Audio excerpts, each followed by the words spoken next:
Assalamualaikum warahmatullahi wabarakatuh. Perkenalkan, nama saya Nova Denter Rosdiana, NIM 2016 031042, akan menjelaskan mengenai monitoring hemodinamik untuk menyelesaikan tugas QLab. Nah, yang pertama, hemodinamik atau monitoring hemodinamik ini apa sih itu?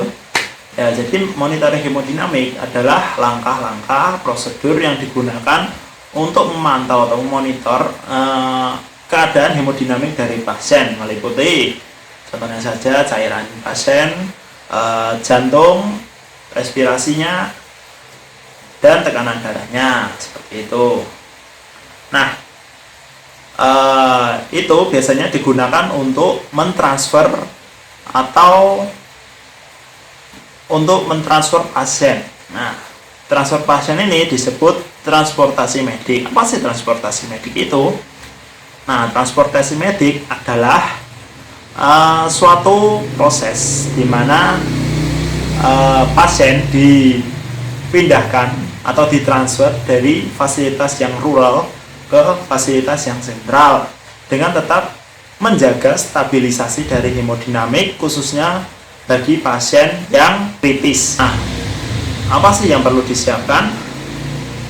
Yang pertama, tentu bagi tenaga kesehatan, keselamatan adalah yang utama. Keselamatan terutama pada diri sendiri. Maka dari itu kita memerlukan APD. APD ada berbagai macam, ada masker, ada handscoon, dan lain sebagainya, sesuai dengan kondisi dan keadaan pasien maupun lingkungan.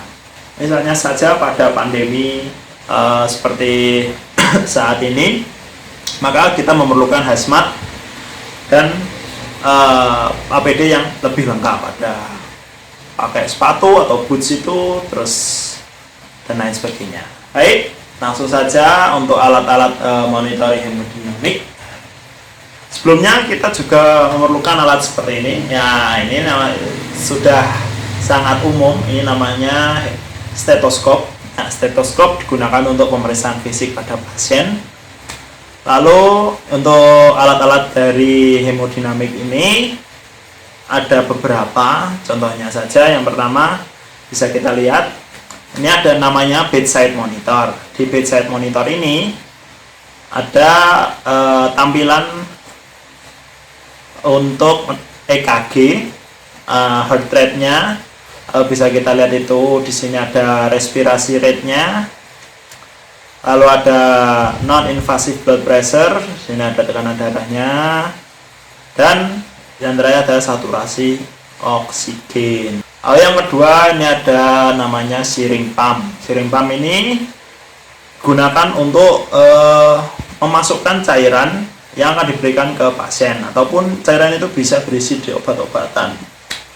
Untuk frekuensinya bisa diatur seperti pada gambar ini, bisa kita lihat. Itu frekuensinya 5 cc per jam. Lalu selanjutnya ada infus pump. Infus pump ini untuk memasukkan infus tentu saja ke tubuh pasien. Ini juga bisa diatur frekuensinya. Ini contohnya 60 cc per jam. Jadi kita bisa menghitung selama 24 jam pasien itu menerima berapa volumenya. Yang berikutnya ada manset. Ini gunanya untuk ukur non-invasive blood pressure. Ini bisa dipasang di pasien ini seperti gambar di samping ya. Terus ada yang namanya ini elektroda. Ini bisa dipasang di dada pasien seperti ini ya. Ini gunanya untuk EKG sama bisa mengukur respirasi rate. Kemudian untuk advance airway-nya kita bisa memasang alat di samping. Ini namanya ET atau endotracheal tube. Itu bisa dipasang untuk agar jalan nafasnya terbuka. Kemudian yang terakhir ini ada alat namanya ventilator. Bisa kita lihat ini ventilator. Nah, ventilator ini bisa dimonitor, terlihat ada yang untuk mengatur frekuensinya dan juga oksigen yang kita masukkan itu seberapa persen gitu. Ini contohnya 11 frekuensinya dan oksigennya 90. Nah, Saya rasa cukup untuk alat-alatnya. Kemudian untuk kebutuhan medis atau obat-obatannya, kita bisa menyiapkan obat-obatan emergensi. Contohnya saja dopamin, adrenalin, atau obat-obatan vasokonstriksi dan inotropik seperti itu. Lalu untuk analgesik juga diperlukan, contohnya morfin, analgesik yang basis opioid, dan juga kita biasanya harus menyediakan muscle relaksan. Baik, itu saja. Nah, ini kita ada kasus. Ini saya mendapat kasus nomor 1 di mana gambar seperti ini bisa kita lihat. Nah, ini EKG-nya terlihat bahwa EKG sinus takikardi, heart rate-nya tinggi juga 139.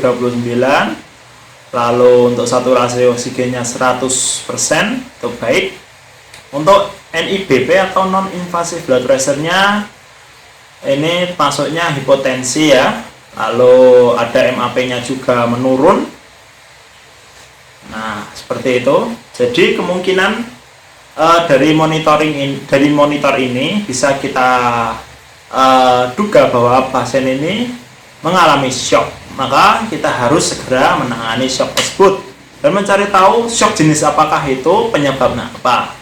Seperti itu. Misalnya saja jika itu sepsis, maka kita harus segera mencari tahu penyebabnya. Kita misalnya berikan antibiotik.